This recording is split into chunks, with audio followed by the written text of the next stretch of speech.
गुरुर्ब्रह्मा गुरुर्विष्णु गुरुर्देवो महेश्वरा गुरुर्साक्षात् परम ब्रह्म तस्मै श्री गुरु। નમસ્કાર વિદ્યાર્થી મિત્રો, ધોરણ 9 ની અંદર આપણે વિજ્ઞાન વિષયમાં ચેપ્ટર નંબર 8 ગતિ પાઠ ચાલુ છે। આજે આપણે એમાં આલેખીય રીત વડે ગતિના સમીકરણો અચળ પ્રવેગી ગતિના સમીકરણો જેને કહેવામાં આવે છે એ આપણે આજે તારવવાના છે, મેળવવાના છે। તો સૌપ્રથમ તો ગતિના સમીકરણો કોને કહેવાય એ આપણે સમજીએ। તો કોઈ વસ્તુ સુરેખ પથ ઉપર અચળ પ્રવેગથી ગતિ કરતો હોય તો તેનો વેગ અને ગતિ દરમિયાન તેનો અચળ પ્રવેગ તેમજ નિશ્ચિત સમયગાળા દરમિયાન એ ગતિમાન પદાર્થે કાપેલું અંતર, આ બધા વચ્ચેનો સંબંધ દર્શાવતા જે સમીકરણો છે એમને ગતિના સમીકરણો કહેવામાં આવે છે। તો આવા ગતિના 3 સમીકરણો છે જે આ પ્રમાણે છે।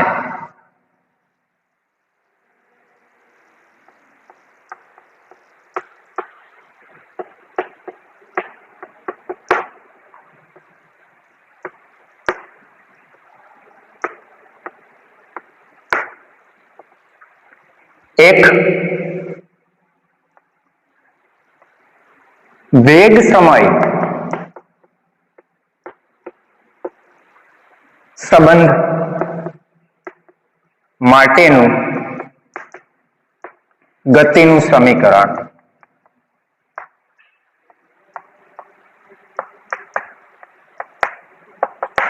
આ સમીકરણ આ પ્રમાણે છે, v is equal two u plus a ગુણ્યા t,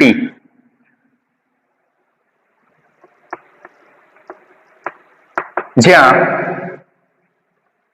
v is equal two અંતિમ વેગ, આ v જે છે એ અંતિમ વેગ છે।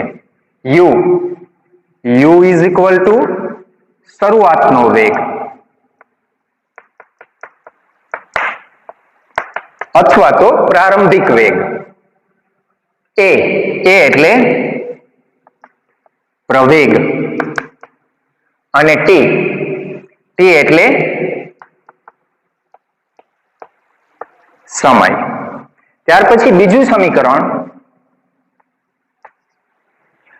જે સમીકરણ છે એ સ્થાન એટલે કે ગતિ કરતા પદાર્થે કાપેલું અંતર અથવા તો સ્થાનાંતર। અહીંયા સુરેખ ગતિ છે એટલે અંતર અને સ્થાનાંતરને સમાન ગણવામાં આવે એ અર્થમાં અહીંયા સ્થાન લેવાનું છે।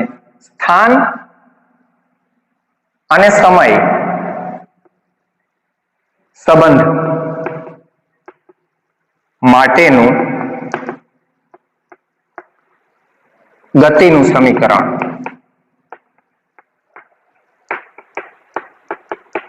આ સમીકરણ આ પ્રમાણે છે, s is equal two ut plus 1/2 at। આ બીજું એક ગતિનું સમીકરણ છે, s બરાબર ut પ્લસ 1/2 at સ્ક્વેર। તો અહીંયા s, જ્યાં s ઇઝ ઇક્વલ ટુ સ્થાનાંતર અથવા તો અંતર કે અંતર। હવે ત્રીજું જે સમીકરણ છે એ સ્થાન અને વેગ વચ્ચે સંબંધ દર્શાવતું સમીકરણ છે।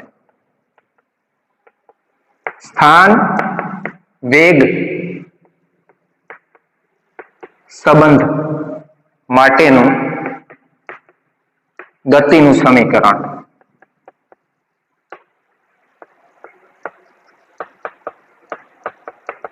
આ સમીકરણ આ પ્રમાણે છે, 2as is equal to v square minus u square। તો આ 3 સમીકરણો આપણે મેળવવાના છે। આ એક સમીકરણ v બરાબર u પ્લસ at, આ બીજું સમીકરણ છે s બરાબર ut પ્લસ 1/2 at સ્ક્વેર, અને ત્રીજું જે સમીકરણ છે એ છે 2as બરાબર 2as બરાબર v square minus u square. તો અહીંયા a એટલે પ્રવેગ, અચળ પ્રવેગ, s એટલે સ્થાનાંતર, v એટલે અંતિમ વેગ અને u એટલે પ્રારંભિક વેગ અથવા તો શરૂઆતનો વેગ. તો આ ત્રણ સમીકરણો જે છે એને ગતિના સમીકરણો તરીકે ઓળખવામાં આવે છે અથવા તો અચળ પ્રવેગી ગતિના સમીકરણો પણ એને કહેવામાં આવે છે, કારણ કે આ સમીકરણો અચળ પ્રવેગી ગતિ કરતા પદાર્થ માટે વપરાય છે. તો અહીંયા પહેલું જે સમીકરણ છે એ વેગ વિરુદ્ધ સમય સંબંધ માટેનું ગતિનું સમીકરણ છે, કારણ કે જો પ્રારંભિક વેગ જો છે શૂન્ય હોય તો પ્રવેગ તો અચળ છે, તો વેગ છે એ સમય સાથે સંબંધ દર્શાવશે, એટલે વેગ સમય સંબંધ માટેનું આ સમીકરણ થયું. જ્યારે આ બીજું જે સમીકરણ છે તો એમાં જો શરૂઆતનો વેગ જો શૂન્ય હોય તો આ પદનો લોપ થશે અને પ્રવેગ અચળ હોય તો s એટલે સ્થાનાંતર અથવા તો સ્થાન, એનો સમય સાથેનો સંબંધ થયો, એટલે આને સ્થાન સમય સંબંધ માટેનું ગતિનું સમીકરણ કહેવામાં આવે છે. અને આ જે સમીકરણ છે એમાં t સમય ક્યાંય છે નહીં આ સમીકરણમાં અને પ્રવેગ અચળ છે, તો s નો વેગ સાથેનો સંબંધ થશે. બરાબર છે? તો એ સ્થાન s એટલે કે સ્થાન એટલે કે સ્થાનાંતર, એનો વેગ સાથેનો સંબંધ માટેનું આ ગતિનું સમીકરણ છે. તો આ ત્રણ સમીકરણો જે છે એ આપણે તારવવાના છે અને એને આપણે આલેખની રીત વડે તારવવાના છે. Equation of motion by graphical method, આલેખની રીત વડે. તો આપણે ધારો કે કોઈ એક ગતિ કરતા અચળ પ્રવેગી ગતિ કરતા પદાર્થનો વેગ વિરુદ્ધ સમયનો આલેખ આપણે દોરીએ. તો વિદ્યાર્થી મિત્રો, આપણે વેગ વિરુદ્ધ સમય આલેખ અગાઉના તાસમાં આપણે ભણી ગયા, તો એનો આલેખ કેવો હોય છે તો એ હવે આપણને ખબર છે. તો કે અચળ પ્રવેગી ગતિ માટે વેગ વિરુદ્ધ સમયનો આલેખ એ એક સુરેખા હોય છે, જે એક અક્ષને સમાંતર હોય નહીં એ પ્રમાણેની એક સુરેખા હોય છે. તો એવો એક આલેખ આપણે દોરીએ.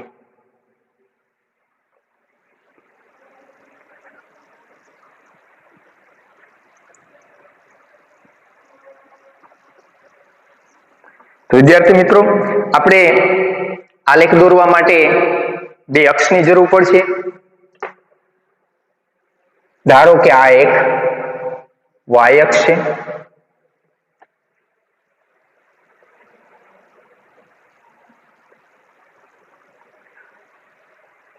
આ y અક્ષ છે અને આ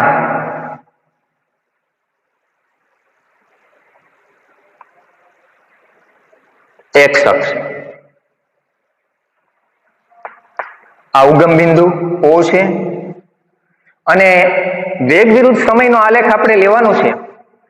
તો વેગ છે એ પરતંત્ર રાશિ છે, તો વેગ છે એ આપણે y અક્ષ ઉપર લેશું અને વેગ આપણે કયા એકમમાં માપીએ છીએ? મીટર પ્રતિ સેકન્ડ એકમમાં. તો મીટર પ્રતિ સેકન્ડ એકમની અંદર વેગ છે એ આપણે y અક્ષ ઉપર લેશું અને સમય જે છે t એ આપણે સેકન્ડમાં એ આપણે x અક્ષ ઉપર લેશું, કારણ કે સમય છે સ્વતંત્ર રાશિ છે. તો ધારો કે કોઈ એક ગતિમાન પદાર્થ છે જેનો t બરાબર 0 સમય, તો અહીંયા આ 0 સમય છે ત્યારે એનો ધારો કે અહીંયા અને એક સુરેખા આ પ્રમાણે એક સુરેખા આપણે લઈએ.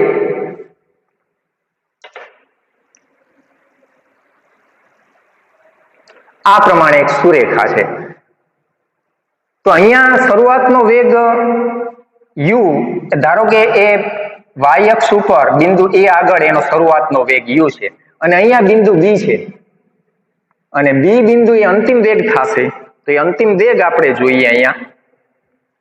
તો અંતિમ વેગ v જે છે એ અહીંયા આપણને જોવા મળશે y અક્ષ ઉપર.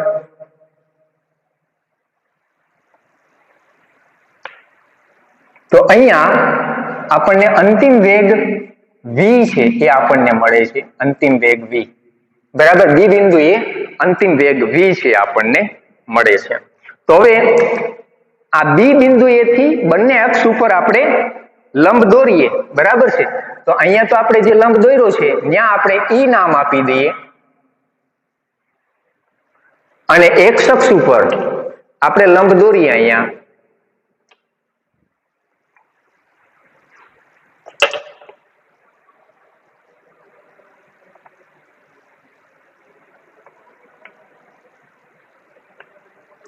ત્યાં આપણે નામ આપી દઈએ અહીંયા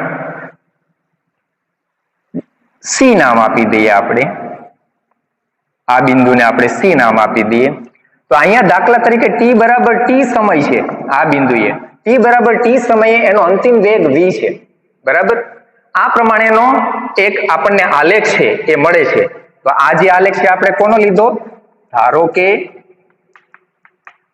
કોઈ ગતિમાન પદાર્થ એ જેટલા અચળ પ્રવેગથી ગતિ કરે છે જેનો વેગ વિરુદ્ધ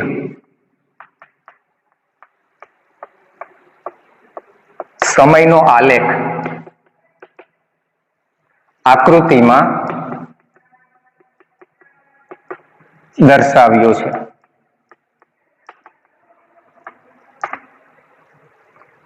હવે t જેટલા સમયની અંદર t બરાબર 0 સમયે એનો શરૂઆતનો વેગ u છે અને t બરાબર t સમયે એનો અંતિમ વેગ b બિંદુ પાસે v જેટલો છે અને આ સમયગાળાની અંદર ધારો કે એણે s જેટલું અંતર કાપેલું છે તો આકૃતિમાં બતાવ્યા પ્રમાણે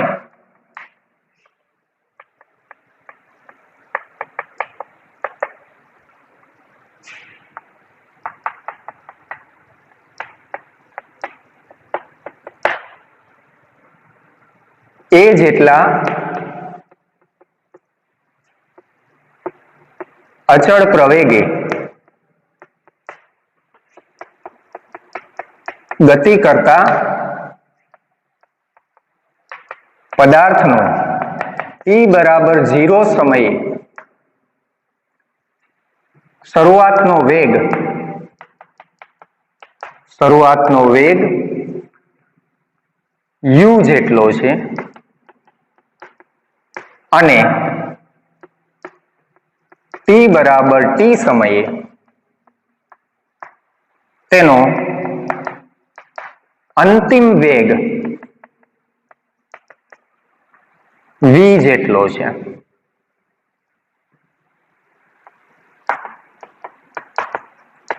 તેમજ t જેટલા આ સમયગાળામાં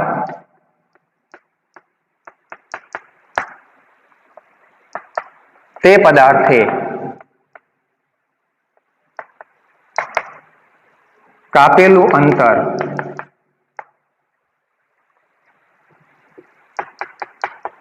ધારો કે s જેટલું છે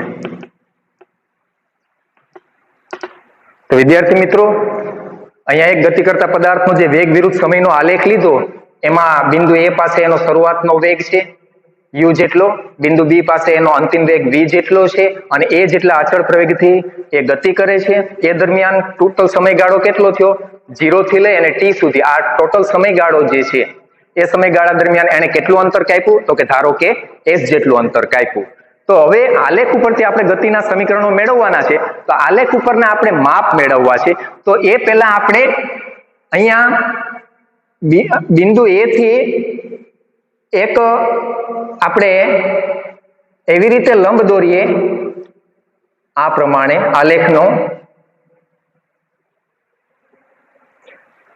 જેથી આલેખ નીચે ઘેરાયેલો જે પ્રદેશ છે એના બે સરખા ભાગ થઈ શકે જેથી આલેખ નીચે ઘેરાયેલા પ્રદેશનું આપણે ક્ષેત્રફળ મેળવી શકીએ તો અહીંયા આ બિંદુને આપણે નામ આપી દઈએ ડી બિંદુ નામ આપી દઈએ ડી બિંદુ આપણે નામ આપી દઈએ તો હવે વિદ્યાર્થી મિત્રો આ આલેખની અંદર જે જે જુદા જુદા માપ છે એ આપણે જોઈએ દાખલા તરીકે આ જે OC જે માપ છે OC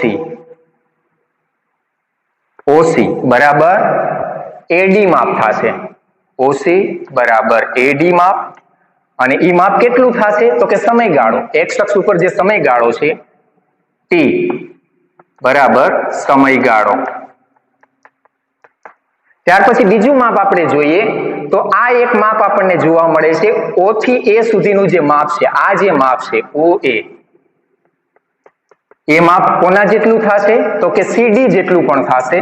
તો સીડી તો ઈ શું દર્શાવે છે આ સીડી માપ તો કે ઈ વેગ દર્શાવે છે વાય અક્ષ ઉપર, અને ઈ વેગ કેટલો છે તો કે શરૂઆતનો વેગ u છે. u ઇઝ ઇક્વલ ટુ પ્રારંભિક વેગ. ત્યાર પછી બીજું આપણે એક માપ લઈએ તો એ માપ છે ઓ થી ઈ સુધીનું માપ, જે અંતિમ વેગ v દર્શાવે, અને ઈ કોના જેટલું થશે બી થી સી સુધીના માપ જેટલું થશે. ઓ થી ઈ સુધીનું માપ O E is equal to BC is equal to કોના જેટલું થશે અંતિમ વેગ v જેટલું થશે. અંતિમ વેગ v જેટલું થશે.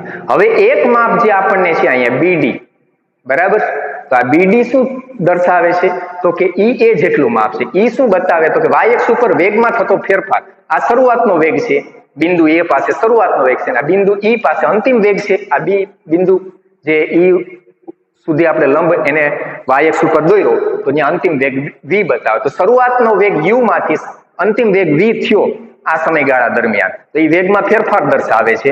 તો AE is equal two BD is equal two BC minus CD is equal two BC minus CD. આ BC ટોટલ માપ છે, એમાંથી આ CD માપ બાદ કરીએ તો આપણને BD માપ મળશે. તો BC માપ કેટલું છે BC B થી C સુધી એ OE માપ છે. BC એટલે અંતિમ વેગ v માઇનસ CD એટલે શરૂઆતનો વેગ, આ CD છે એ શરૂઆતનો વેગ u છે. તો આ શું મળ્યું વેગમાં ફેરફાર. વિદ્યાર્થી મિત્રો આને આપણે સમીકરણ નંબર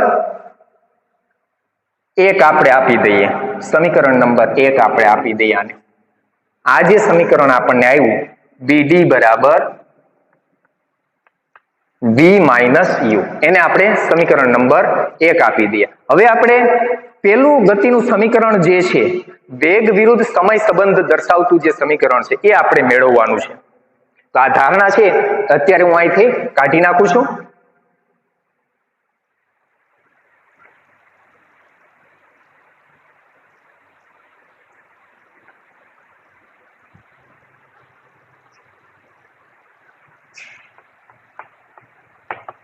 વેગ સમય સંબંધ માટેનું ગતિનું સમીકરણ.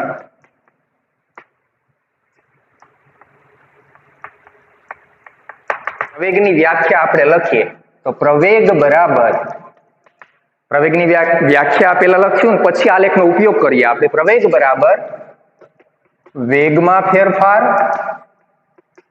છેદમાં સમય. એકમ સમયમાં વેગમાં થતો ફેરફાર એને પ્રવેગ કહેવાય. આ વ્યાખ્યા આપણે ભણી ગયા આ પાઠની અંદર. એ રીતે આપણે અહીંયા પ્રવેગનું સૂત્ર આપણે લખ્યું. તો આને આપણે પ્રવેગની સંજ્ઞા રૂપે આપણે લખીએ. પ્રવેગની સંજ્ઞા એ છે ને વેગમાં ફેરફાર, તો અહીંયા આપણે આ જોઈ શકો છો વેગમાં ફેરફાર શું છે તો કે BD, અને સમયગાળો કેટલો છે સમયગાળો તમે જુઓ, સમયગાળો AD BD છેદમાં AD, BD છેદમાં AD.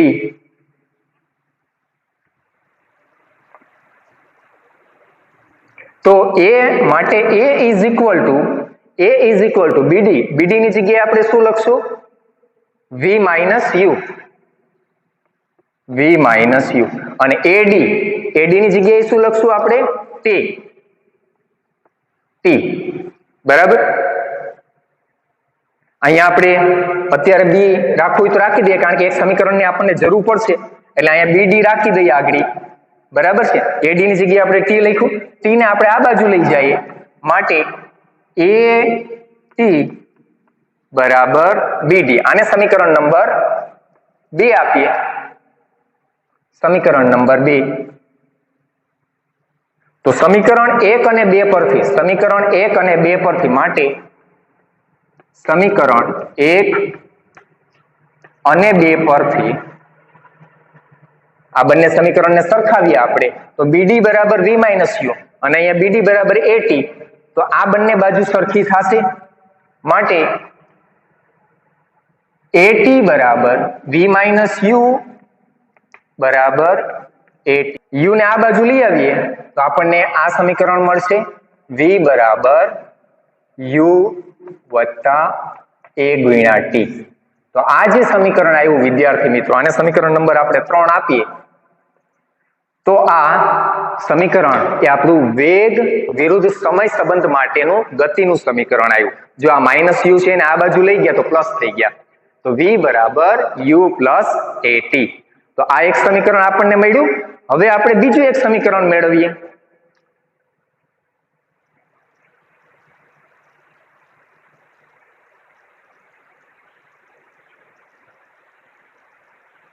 बीजुं कयुं समीकरण आपणे मेळववानुं छे? बीजुं समीकरण छे स्थान एटले के स्थानांतर अने समय संबंध माटेनुं समीकरण गतिनुं समीकरण।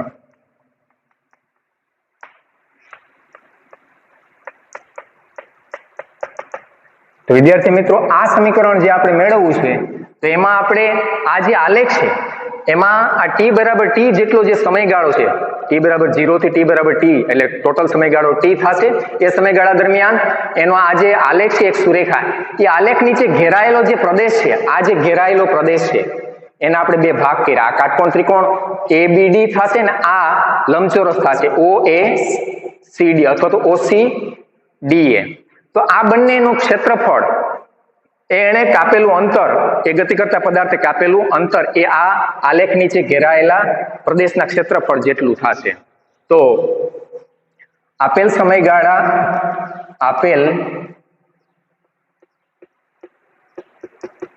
समयगाळामां गतिमान पदार्थे कापेलुं अंतर s इज इक्वल टू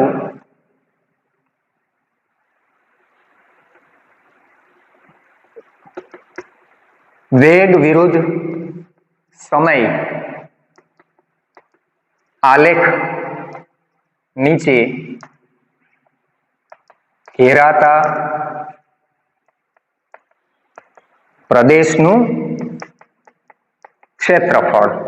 तो जो आपेल समयगाळामां आ जे समयगाळो छे आ t बराबर t जेटलो समयगाळो અહીંથી લઈને આ સમયગાળા એ દરમિયાન જે આલેખ આપણને જે મળ્યો તો એ આલેખ નીચે ઘેરાયેલો આ પ્રદેશ છે એક આ ત્રિકોણ પ્રદેશ ને આ બીજો લંબચોરસ પ્રદેશ તો એનું જે ક્ષેત્રફળ આવે એટલું અંતર કાપ્યું હોય એને બરાબર।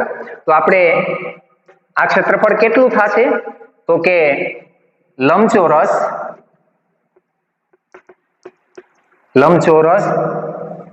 OCDA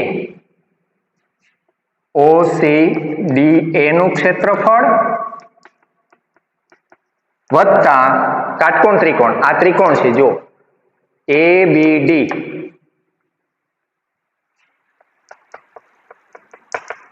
કાટકોણ ત્રિકોણ ABD નું ક્ષેત્રફળ। तो आ बंनेना क्षेत्रफळना सूत्र आपने आवडे छे।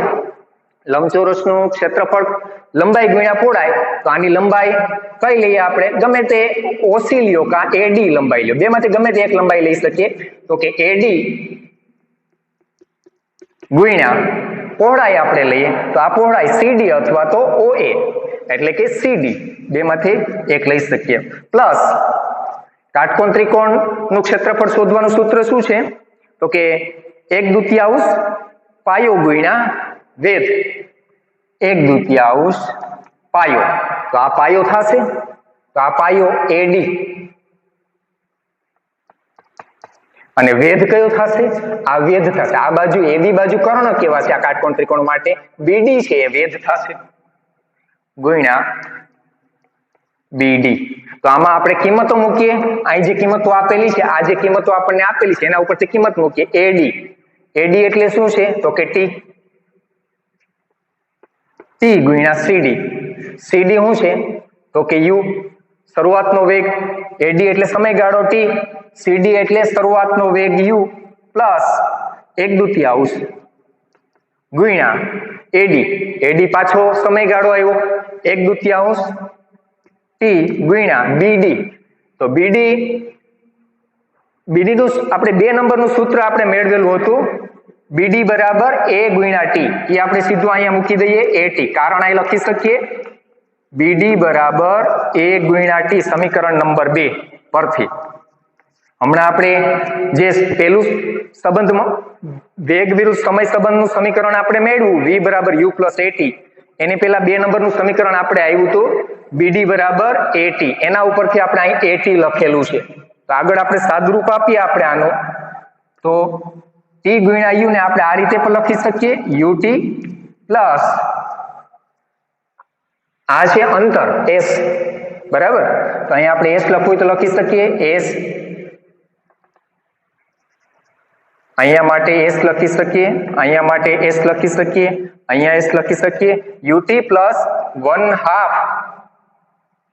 a ગુણ્યા ટી 2 વખત ગુણાકારમાં આવે એટલે a ટી નો વર્ગ. તો આ આપણને એક સમીકરણ આપણને મળ્યું s બરાબર ut, s બરાબર ut પ્લસ 1/2 a ટી નો વર્ગ.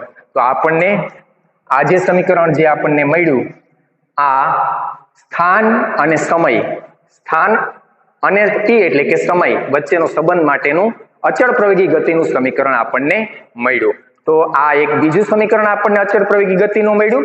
હવે એક છેલ્લું સમીકરણ આપણે મેળવવાનું છે વેગ સમય સ્થાન અને વેગ સમય માટેનું, સ્થાન અને વેગ સંબંધ માટેનું. સ્થાન અને વેગ સંબંધ માટેનું ગતિનું સમીકરણ આપણે મેળવવું છે. તો અહીંયા પણ આલેખ નીચે ઘેરાયેલો જે પ્રદેશ છે કે જે એ સમયગાળા દરમિયાન ગતિમાન પદાર્થે કાપેલું અંતર એટલે કે સ્થાનાંતર દર્શાવે છે એનો જ આપણે ઉપયોગ કરવાનો છે બરાબર.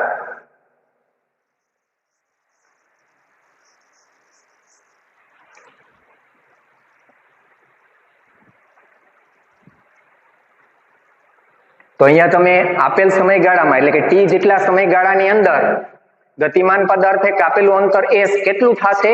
તો કે વેગ વિરુદ્ધ સમય આલેખ જે છે એ સમયગાળા દરમિયાન એની નીચે ઘેરાયેલો જે પ્રદેશ છે એનું ક્ષેત્રફળ. તો એ ક્ષેત્રફળ કોના બરાબર થશે? તો કે સમલંબ ચતુષ્કોણ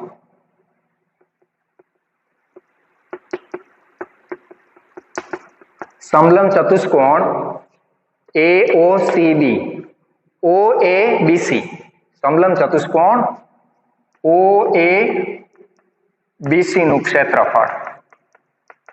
વિદ્યાર્થી મિત્રો હમણાં પણ આની પહેલા જે આપણે સમીકરણ તાર્યું એમાં પણ સમલંબ ચતુષ્કોણ નું ક્ષેત્રફળ આપણે શોધ્યું, પણ એમાં 2 ભાગ પાડી નાખ્યા હતા આપણે, એક કાટકોણ ત્રિકોણ ને એક લંબચોરસ. એ રીતે આપણે સમીકરણ મેળવ્યું. આ સમીકરણમાં આપણે સમલંબ ચતુષ્કોણનું ક્ષેત્રફળ મેળવવાના સૂત્રનો ઉપયોગ કરશું.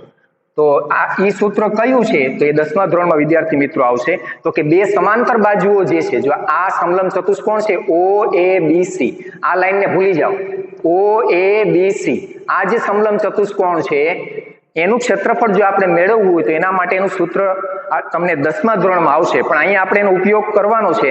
તો એ સૂત્ર કયું છે? તો કે આ બંને જે સમાંતર બાજુ છે OA બાજુ અને BC બાજુ, એ 2 બાજુના માપનો સરવાળો એટલે કે OA પ્લસ BC ગુણ્યા આ બંને સમાંતર બાજુ વચ્ચેનું લંબ અંતર. તો આ એના એ બંને વચ્ચેનું લંબ અંતર કેટલું થશે? તો કે AD જેટલું થાય. આ 2 બાજુ વચ્ચેનું લંબ અંતર A થી D સુધીનું અંતર થાય, આ AD અંતર.